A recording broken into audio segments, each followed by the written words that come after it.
నేను అద్దంకి అనే స్మాల్ టౌన్‌లో నుంచి వచ్చానండి. అది బాపట్ల జిల్లా కింద వస్తది. ఫాదర్ జగన్నాథం బాబురావు గారు, అమ్మ గొల్లా ప్రభావతి గారు. వాళ్ళు ఏపీ నుంచే. బాపట్లలోనే అద్దంకి టౌన్‌లో they are working as government teachers. 18 years నుంచి we are settled there. Siblings ఎవరైనా ఉన్నారండి మీకు? ఇద్దరు ట్విన్స్ చెల్లెలున్నారు. ఓహో! Ramya, Soumya. Ramya is studying veterinary science తిరుపతిలో. సౌమ్య మా అగ్రికల్చర్ చదువుతుంది, బీఎస్సీ. ఎక్కడండి? శ్రీకాకుళం. ఓకే. సో ముగ్గురు అయితే మీరు. సో ముగ్గురు. అబ్బాయి మీరు ఒకరు, ఇద్దరు అమ్మాయిలు. ఇప్పుడు వాళ్ళు ఏమంటున్నారు చెప్పండి, మీరు యూపీఎస్సీ అచీవ్ చేసిన తర్వాత మీ సిస్టర్స్ ఇద్దరు? పెద్ద అమ్మాయి she is interested to write. Right right okay. కాకపోతే ఆమె వెటనరీ అయిపోయేసరికి it will take time. So తర్వాత she might think about it. Previous మీకు 873వ ర్యాంక్ వచ్చింది. అది మీరు సాటిస్ఫై అవ్వకే నిన్న మీరు మళ్ళీ సెకండ్ అటెంప్ట్ ఇచ్చారా అని అంటే? యాక్చువల్గా నేను ఆప్షనల్ ఓరియంటేషన్లో చూస్ చేసుకునే టైము నేను చాలా అప్స్ అండ్ డౌన్స్ చూసాను. I started with PSIR as an optional. 2022 graduation తర్వాత ఆప్షనల్ స్టార్ట్ చేసినప్పుడు from May to November I studied PSIR. తర్వాత నేను ఆప్షనల్ చేంజ్ చేసుకున్నాను హిస్టరీకి. Oh my god. సో అక్కడ నుంచి 4 మంత్సే ఉంటుంది సిలబస్ అవటానికి. ఎగ్జామ్కి నాట్ హ్యావ్ టైం. మీరు సిలబస్ అయిపోయిద్ది మీకు ప్రిలిమ్స్ టైంకి history classes, and then after prelims నేను అది చదివాను. సో ఓన్లీ 3 టెస్ట్లే ఇచ్చాను నేను హిస్టరీ. ఇది ఇంట్లో కూడా తెలియదు. నేను ఓన్లీ 3 టెస్టులు రాశాను బిఫోర్ రైటింగ్ మెయిన్స్ హిస్టరీ.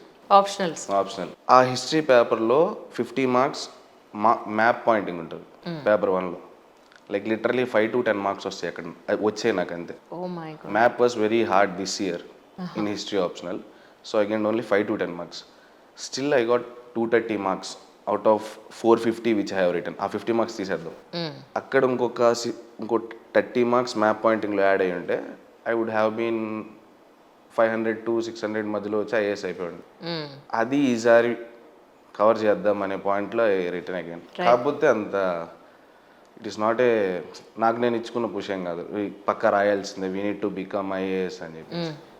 అంటే ఏజ్ ఉంది, దేర్ ఈస్ ఆప్షన్స్ కదా అని చెప్పేసి ఐ జస్ట్ గివెన్ అటెంప్ట్. ఎలా వచ్చిందండి పేపర్, ఏదైనా ఎక్స్ప్లెయిన్ చేయగలుగుతారా? ప్రీవియస్ ఇయర్ ఆప్షన్స్లో there is no chance that ఆస్పిరెంట్కి సాల్వ్ చేద్దాం అనుకున్న ఛాన్స్ వాస్ లెస్ 2023లో.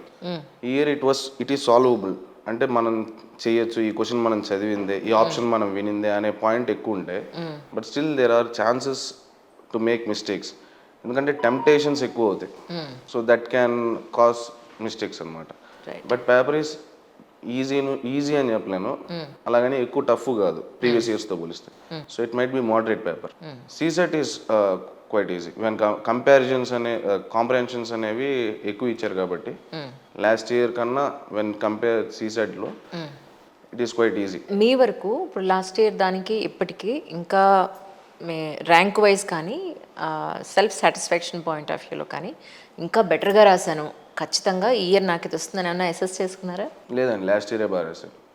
అది కంటిన్యూస్ ఎఫర్ట్ అండి. అది 2022 నుంచి 2023 దాకా చాలా కంటిన్యూస్ ఎఫర్ట్ కాబట్టి ఆ సైకిల్లో ఉన్నా నేను. నాకు once I have return mains 2023లో I know I will be in the list, interview call వస్తుంది అని. సో దానివల్ల నేను ఎక్కువ చదవలేదు. తర్వాత సెప్టెంబర్ 2023 తర్వాత నేను అంత ఎక్కువ బుక్ ఓపెన్ చేయలేదు. ఇంటర్వ్యూకి సెలెక్ట్ అయ్యాను and then I know interview is my thing అని. సో తర్వాత ఎప్పుడు చదవాల. ఈ 2 months ఆఫ్టర్ ర్యాంక్ వచ్చిన తర్వాత ఈ 2 monthsలో కొంచెం రివిజన్ లా చేసుకొని రిటర్న్ సాటిస్ఫాక్షన్ లేదు. అదే బాగా రాశాను, బట్ మేబీ పేపర్ అలా ఉంది కాబట్టి ఎస్టర్డేస్ క్వాలిఫై అయ్యే ఛాన్సెస్ ఉన్నాయి. అంటే ఫస్ట్ అటెంప్ట్ అప్పుడు అంటే మీరు కోచింగ్కి ఢిల్లీ వెళ్ళారా లేకపోతే? నేను కోచింగ్ తీసుకోలేదండి. ఏసెట్ కోచింగ్ తీసుకోకుండా ఫస్ట్ అటెంప్ట్లో సాధించారా? అవునండి. ఎలా పాసిబుల్ అయిందండి? ప్రతి పర్సన్కి లైఫ్లో ఒక మూమెంట్ వస్తుంది, మనం ఏం చేయాలనుకుంటున్నాము అనేది. లైక్ చిన్నప్పటి నుంచి పెరుగుతున్నప్పుడు ఒక మూమెంట్లో అరే మనం కూడా ఉద్యోగం చేసి డబ్బులు సంపాదించి మన మన మన అవసరాలు మనం తీసుకోవాలనే పాయింట్ వస్తుంది. అది సమ్ 8th క్లాస్లోనే 7th క్లాస్లోనే ఎప్పుడో వచ్చింది మనం కూడా జాబ్ చేయాలి అని. 8th 7th అనుకున్నారా?